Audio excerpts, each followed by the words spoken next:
Well, hello, friends, and welcome to From Busy to Rich, podcast designed to increase profitability and quality of life for yourselves and those we serve.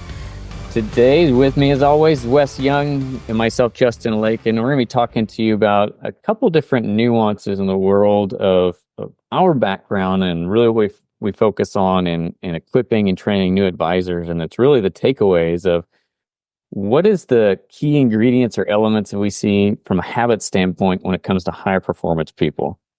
So, Wes, good to see you. You too, brother. Great to be here. Yeah, it's always a pleasure. I feel like I haven't seen you forever, even though it probably wasn't that actual long ago. Absolutely. It's one of those love-hate things about being, in this remote world where you get to see people all the time, but it's different. Like, I enjoy doing the Zoom and things like that, but it's always fun to get to actually hang out in person and hug someone's neck. So tell us a little bit about where you want to go with today and what characteristics you're going to be talking about.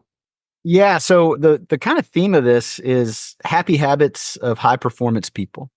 And so this, whether you've been an advisor a long time or whether you're just starting out or somewhere in the middle, this is going to be really relevant content for you.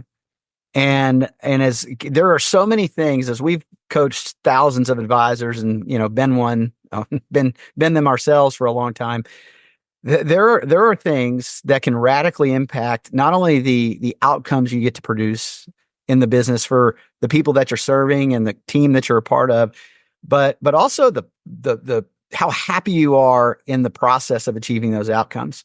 Because we've all known people who do great things, they accomplish a bunch of results, but when you have a conversation with them, you realize real quickly you wouldn't want to trade places with them because they are not enjoying life. And I would say one thing that all of us would want to be is happier in the work that we do. We want to have greater enjoyment and satisfaction and meaning. And we want this to be an exciting adventure that we're excited to pursue. And so what we're going to talk about today are many of the things that impact that. And to set it up, we did a series a while back called 90,000. And here's kind of the premise that we'll use from this is if you live to age 72, you're going to live around 600,000 hours. And of those 600,000 hours, there's been a ton of studies that all kinds of averages come into play here. So these are averages when you land there. But as an example, we're going to spend about 2/3 of our lives sleeping. So like when you have young kids, Justin, you are maybe bringing the average down on the 230,000 hours. And then some people are certainly college students, they bring that average up because they sleep most of the day, and when they're not at school, of course. But 230,000 hours is a long time. 32,000 hours eating, 73,000 hours on screen time, 4,300 hours exercising, and a bunch of these other little ones. Sex, this may depress you or get you real excited. 2,800 hours and 2,200 hours getting ready. Now, I think if we were to break that down into, at least based in my family, on Jamie's like hours getting ready versus mine, I am bringing that average way down, and she's bringing it way up for sure. But here's the one I want to focus in on is work. You're going to spend about 1/3 of your waking hours, 90,000 hours, working. Now, if you're listening to this, and most people listening to this, you are high performers. You are what we would call strivers. You're not sitting around, if you're not a striver, going, let's listen to the Busy from Rich podcast. That sounds like a great way to spend time. You're probably bringing the hours of sleep up if you're not listening to the From Busy to Rich podcast. But so you're going 90,000. That's a joke. I do way more than 90,000 hours, and you might be way more higher on the scale, bringing the average up. And then you probably think about like your cousin Ned. Cousin Ned, he hadn't had a job in like 8 years, holding out for a management position. And it's like Ned is not going to work 90,000 hours in his life. And so while these are averages, let's just for fun say about 90,000, and on this podcast, at least 90,000. And so the big question starts to come into play is, how's that going?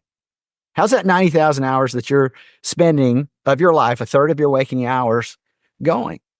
And not just to the extent of achieving great results, because we want great results. We talk about that all the time on the podcast. We're going to blend it in today as well.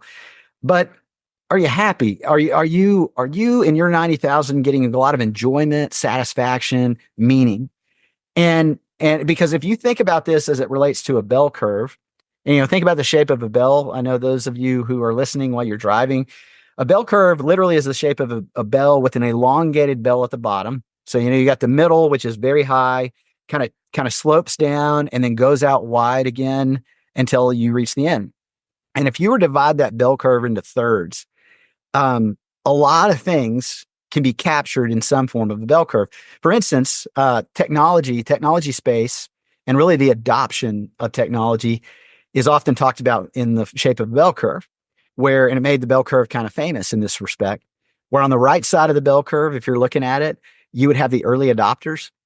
And those are the people, Justin, that I would say are like me, who they had the first iPhone when it came out. I mean, they are always looking for new I just had Amazon delivered this cool little camera that you can put on your scope or your binoculars, and then you can use your iPhone to take pictures through your binoculars or your scope. I mean, I'm like, that looks cool, and I hadn't tried it yet, but I just figured it looked cool, so I thought I'd buy it.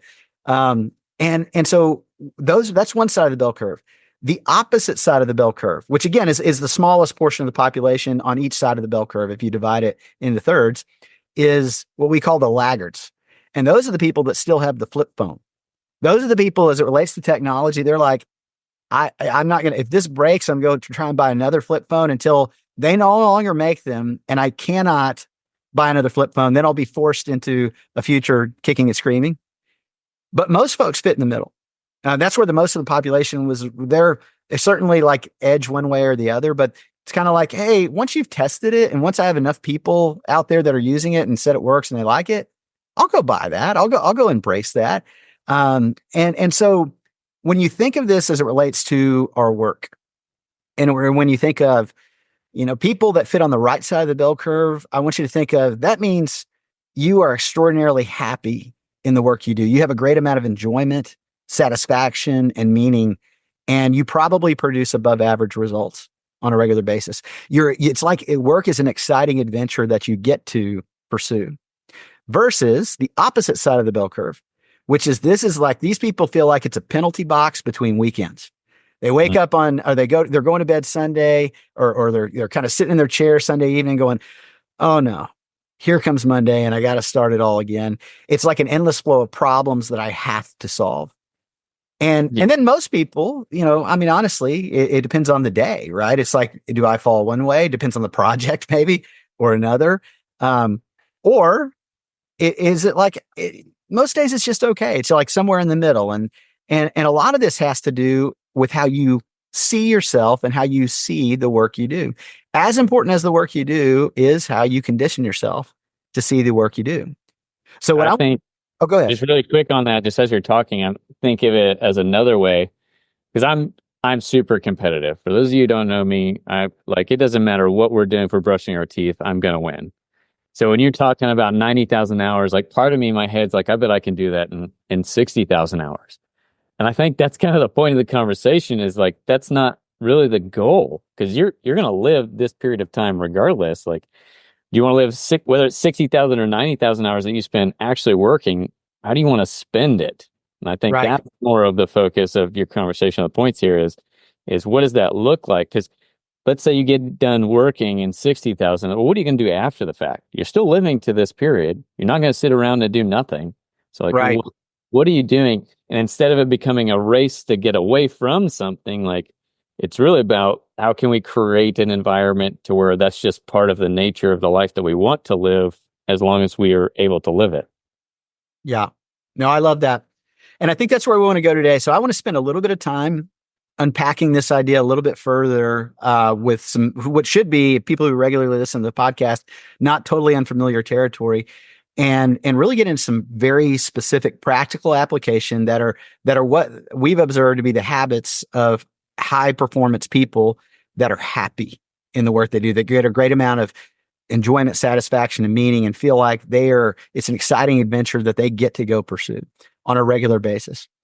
So So with that, I want to dive into my first job, which most of you who might know. I used to work when I was 15 years old at a Blockbuster Video, and I had a very complex job. My job was to put the tapes back on the shelves, and rewind them if they didn't rewind them.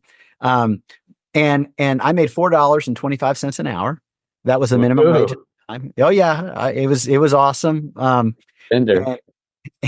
And, and I remember having this thought. I thought, when I'm making another dollar an hour, I'm going to be rich. I thought I'm going to have all this extra money, and I'd look at people that were a couple income levels above me and think, how do these people have financial problems? They ought to be throwing a party. They make so much more money than I do. And the funny thing happened, which you've all lived this in some way, shape, or form. Years later, I was making a lot more money. And do you think that the gap between where I was and where I wanted to be went away? No. No, it got bigger and it got more complicated because at 15, I had a 15-year-old gap between where I was and where I wanted to be. And another dollar an hour at the time, it would get everything on my list. Problem was, once I got there, there was another over there. And it was like this constant extension. It was like chasing the horizon, as Dan Sullivan always says, where as I get closer, it just keeps moving out in front of me. And the fascinating thing is all of us have a gap. It's just wired into the human condition between where we are and where we want to be, between what we see today and what could be tomorrow. And the gap between where we are and where we want to be never actually goes away. It just moves. And in its healthiest state, this is like one of the best things about people, because in its healthiest state, the gap between where I am and where I want to be, it's like where progress comes from. It's where anticipation lives. It's where you get the energy you need to not trade what you could have immediately for what you could have ultimately. It's where energy, part of the fuel that comes from to do hard things. Because anything you've accomplished in your life that you're proud of, that you were satisfied with, that got in great enjoyment and satisfaction and meaning, you had to do some hard things. You had to overcome difficult circumstances. And it is that where faith lives, faith is the substance of things we hope for and the evidence of things we've not yet seen, that gap gives you in its healthiest state. Now, this is where it kind of gets tricky, is you can say, well, aren't I supposed to be content with what I have? And there is an element of truth to this, okay? But contentment and passivity are two different things. In fact, I don't think you can have contentment at all with where you are unless you have a bigger vision of tomorrow than your current today, because you were built to make things better. And if you have no anticipation of better, if you have no, and there's tons of psychology and neurology behind this, it's impossible to have a condition of meaning, satisfaction inside of you that ultimately are some of the macronutrients of happiness that we're going to talk about, without having a bigger vision than your current today in a way that you're pushing forward. But here's where we go with this, because if you're a high performer and you're a striver, you're listening to this because you are, usually this is not your problem. Usually your problem is you're so focused on tomorrow and building and growing and getting that next thing, you don't necessarily really focus much or give much attention to enjoying where you are on your way to where you're going. And that's not a recipe for a happy life either, because you can accomplish a lot. And the fuel can be, we got to get over there, we got to get over there. But without an additive to that fuel, which is a grateful condition, it's very difficult to live a happy life consistently. In fact, you will focus, and we'll talk about a little bit of this in a second, but you'll focus so much on where you want to go. And as soon as you get there, you have this mentality of, once I get there, then I'll have it. But then when you have it, no accomplishment lasts. There's an expiration date, because you return back to that calm state that doesn't give you that endorphin rush to just continue to stay where you are. And you got a next thing you're moving on to. So there is a balance between a grateful condition and an exciting vision that gives us the fuel we need to actually live a life where the work we do consistently, when we can push this to the frontal cortex of our mind and actually see it for what it is and remind ourselves for what it is regularly, that we are living an exciting adventure we get to pursue. And we are truly happy in the process of the results we're producing, creating a lot of enjoyment and satisfaction and meaning. So one other area I want to cover in this before we kind of get into some of the practical ways to stay there and really thought exercises and activities to engage in is Arthur Brooks' work. And if you've not studied any of his work, just type the name in the internet, and you're going to find a bunch of great resources on this. He's written several bestseller books, and he's got a best-selling book with Oprah. He's on a ton of podcasts out there, but he is a behavioral psychologist, and he teaches a class at Harvard that is way oversubscribed, like a 3-year waiting list for the class on the science and art of happiness. And the funny thing is, when Arthur explains this, he says he asks all his people in the class the first day, all right, what's happiness? What does it mean to be happy? Because everybody wants to be happy. I want to be happier, and they all start answering the question, Justin. They're like, well, happiness is the feeling I get when I'm with the people I love or doing the thing I love. And he's like, oh, that's a beautiful definition. Wrong. He said, that is not the right definition. He said, it's beautiful, but it's just incorrect. And he said, because saying my feelings, and your feelings come from the limbic brain, which is just ancient in all of us, to tell you a good way to avoid danger, go get food or get mates so you can continue to procreate your species, right? And they're indicators of happiness, but they are feelings are not happiness in and of itself. And so what he does is break it down almost like a nutritionist would. If I'm going to get in better shape, and you are a superman on this stuff, Justin, you don't just ask me about like what my exercise program is, though you would also ask me, all right, what are you eating? And then you would come back to me and you'd say, let's look at the micronutrients of what you're eating, because you're way over on carbs or sugar. And we really need to boost up your protein and your fat or whatever it is. Well, Arthur does the same thing as it relates to the art and science of happiness. He said there's micronutrients. And the micronutrients of happiness are enjoyment, satisfaction, and meaning. So I want to spend a little bit of time breaking that down. But any thoughts on that before we do? No, you gave me a lot of flashbacks to when I used to train people. I can't tell you how many people would come in and be like, oh, I'm doing this programming, I'm doing everything right. And I'd ask them, okay, tell me a little bit about how you're eating, like what's going on there. And then the litany of stuff, like doesn't work like that. Yeah. You're half the battle, but you're becoming self-defeating. And I think here, where you're going on the mindset wise, it's the same thing. Like, are you becoming your own like biggest hurdle in where you're trying to move in this direction? Yeah, you weren't supposed to tell anybody about our private conversations.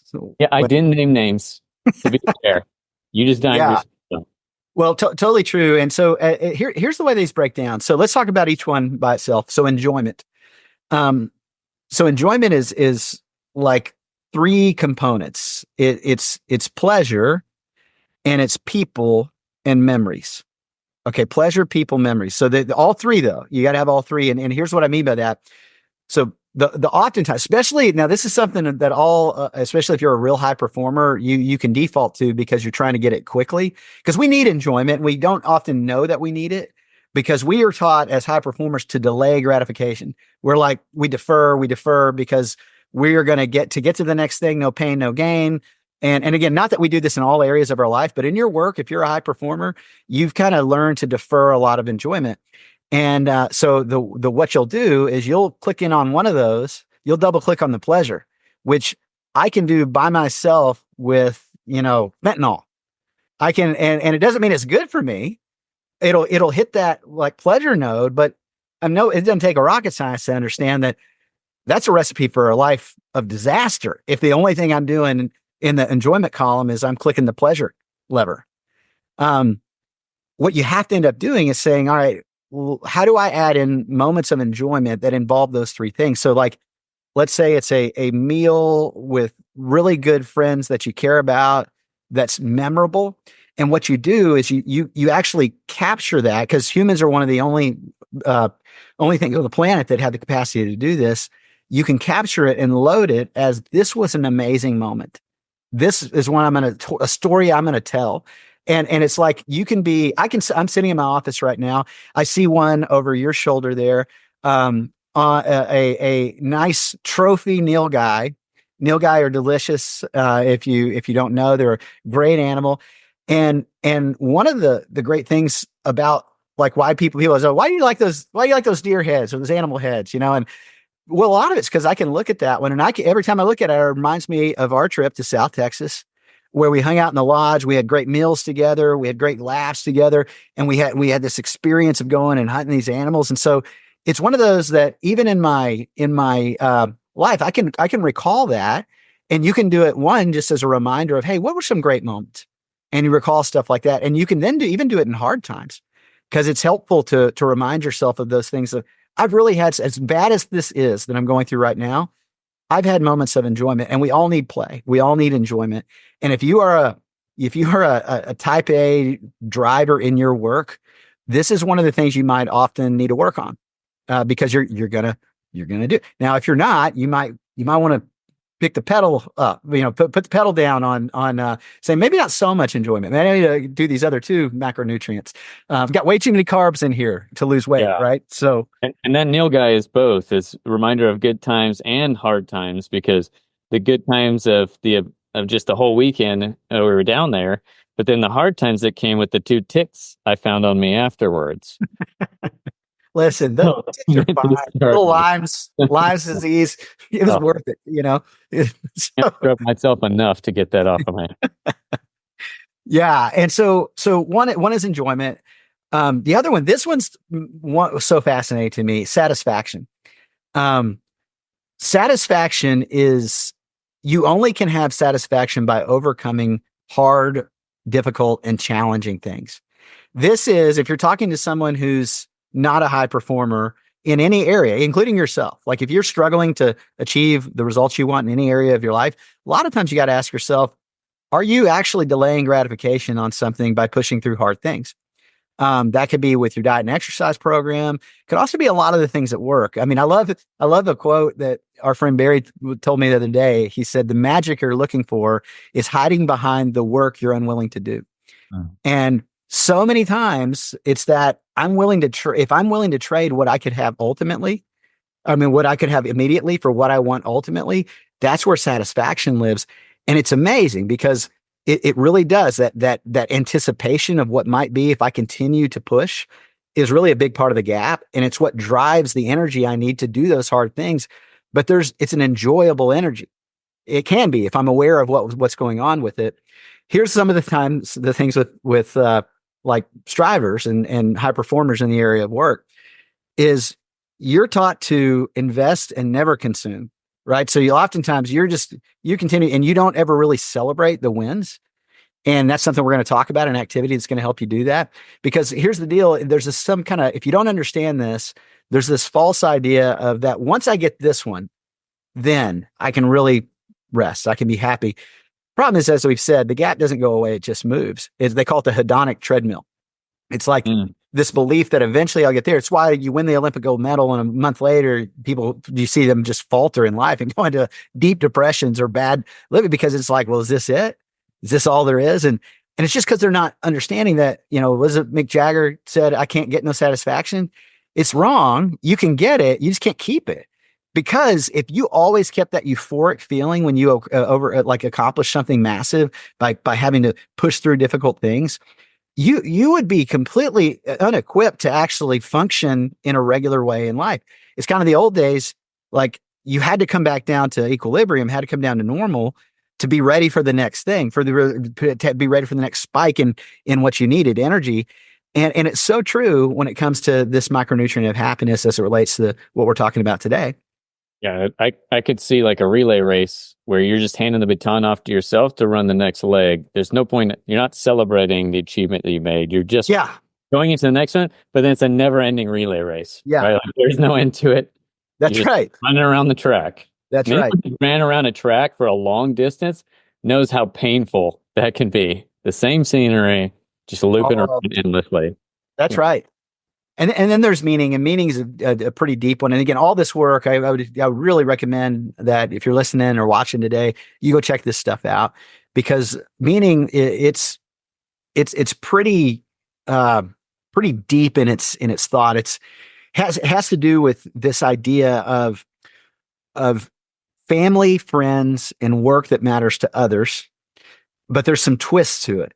So the way Arthur describes it, it's like you have these three elements they call it called coherence, which is why things happen. So you become conscious of why things happen when you're meeting. Because otherwise, if you live a life unexamined, you really are kind of drifting through, or maybe even coupling to someone else's definition of success, and then purpose, which kind of peers with that, which is goals and direction, and then significance, that your life matters. And listen, you can go a long time without satisfaction. You can go a long time without enjoyment. You can't go 10 minutes without meaning. And because it's so fundamental to the human spirit, if you're going to live a happy life, if you're going to have an exciting adventure that you're pursuing. And so one of the things that Arthur Brooks does around this work is he talks about you need to kind of make sure you're regularly stopping and asking yourself the question, hey, why am I doing the things that I'm doing? It's why we always say over and over again, hey, what is your win organizationally that you're moving towards? And why does that win matter to you? It's kind of like, why am I here? Because otherwise you're just doing a bunch of work. And without that, it's going to be, even if it produces like money for you or results for you, it doesn't kind of tickle that meaning bone. And so as he relates it, he says, I have a very sophisticated diagnostic test that I do for people who are asking me questions about, hey, Arthur, in the meaning section, how do I really dive into that? He said, oh, it's real complex. He said, you got to get in a place where you ask yourself these deep questions. He said, but they're really not that hard. He said, why are you alive? And what would you be willing to die for right now? Why are you alive? And what would you be willing to die for right now?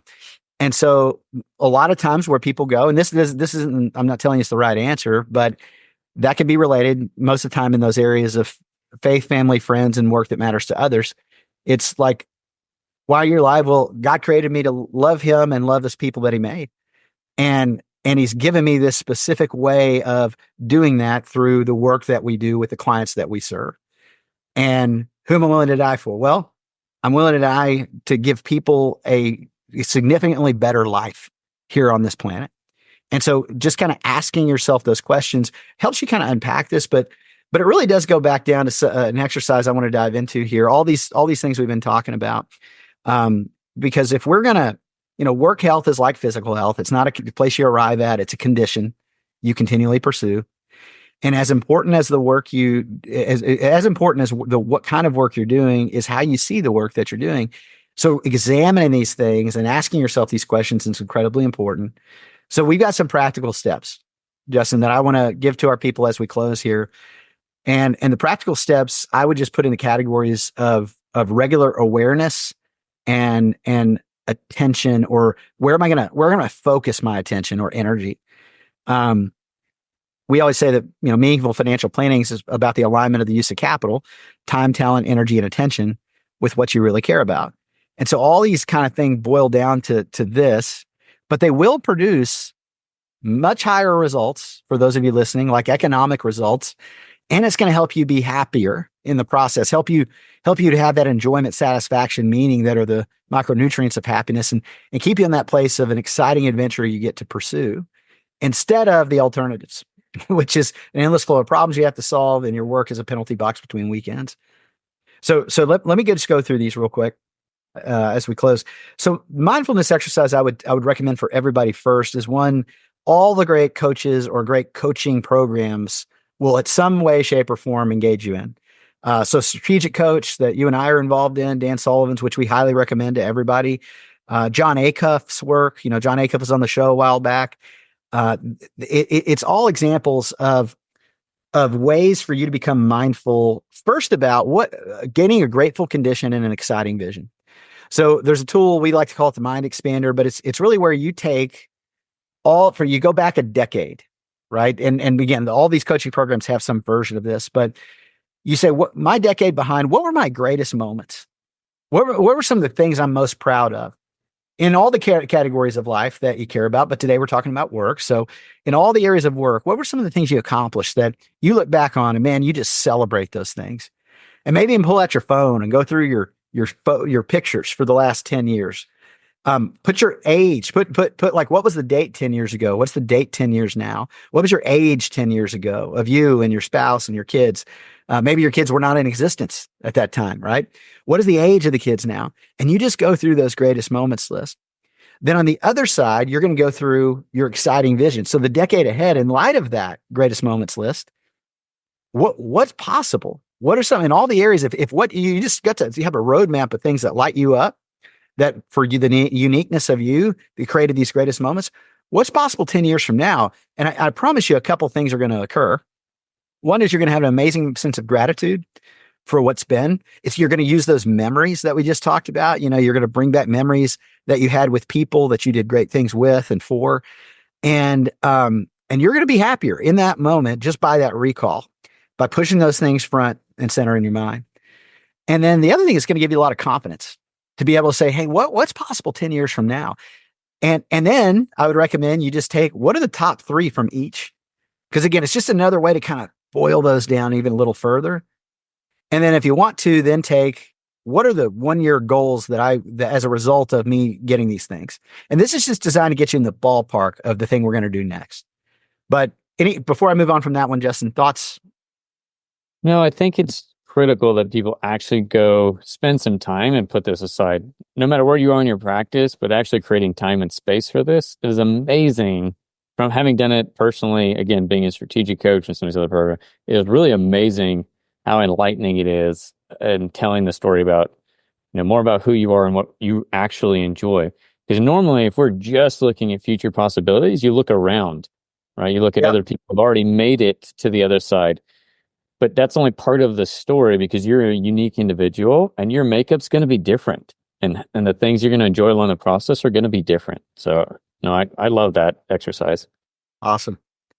And then the second exercise is you're going to create a 3-year, 1 year, and 90-day mission. And again, they're going to look very similar to start with. The numbers generally just get bigger.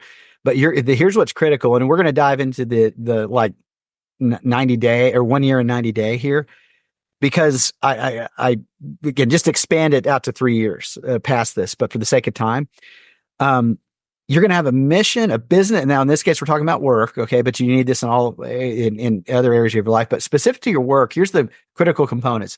Most people, a mission is like, we exist for the shareholder value increase of the people, and nobody remembers it. And it's not useful or helpful. So I love Donald Miller's work around this, where he's like, look, you got to have a statement, a 1-sentence statement about why your mission, why what the work you do matters.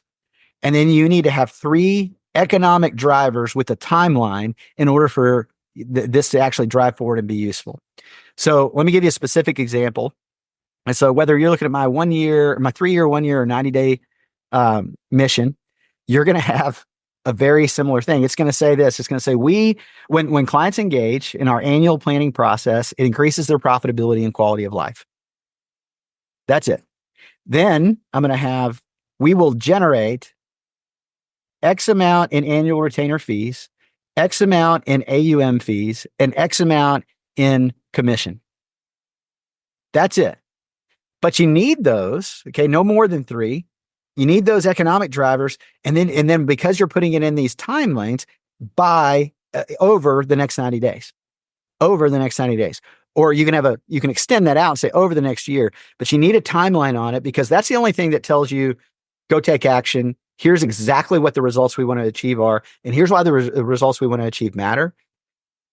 And then you're going to back that down into, okay, now what are you specifically going to do about it over the next 90 days that are going to help create those results and achieve that specific mission? Because you as strivers, as people who are high peak performance people, if you're given parameters to do a mission, you're going to do it. And again, it's like this is grounded optimism and a savage persistence that you need in order to do this. But what it will help you do is in context of the gap that you're trying to pursue, all these little exercises we talked about help you stay on the right side. And if you could imagine, if you were to consistently do these exercises every 90 days, as is why we like Strategic Coach, because every 90 days we get out of our own world and we just sit and think about this stuff. Most people don't pause long enough. Just sit and think about, am I happy? Am I on the right side of that bell curve? And don't reflect on, well, let's talk about what we've accomplished, what we're excited about. Let's talk about what we think is possible in the future. Let's narrow that down into what is our specific mission and why does it matter right now? And what are the three economic drivers? And what are we going to do about it that we think is actually going to deliver those results? So that's kind of the synopsis for what I wanted to talk about today, Justin. And again, we're about to, depending on when you're listening to this, enter the last month of the year right now as we record it. This will probably air in December, and we're free early bird registering for our Transform Learning Series kickoff in 2025. And so there's a discount for that. If you sign up, you can go onto our website, westyounglive.com, or click the link in the show notes, and you can see everything you need to know about signing up and the early bird discount before the end of December. Before the end of December is the early bird. So hope you do that. Hope you join us for this, because this is a lot of the stuff we dive into on a much deeper level, because ultimately we want you to increase your profitability and quality of life. We want you to live a life that you don't want to retire from and get exponentially better results while being super happy about the process. That's great.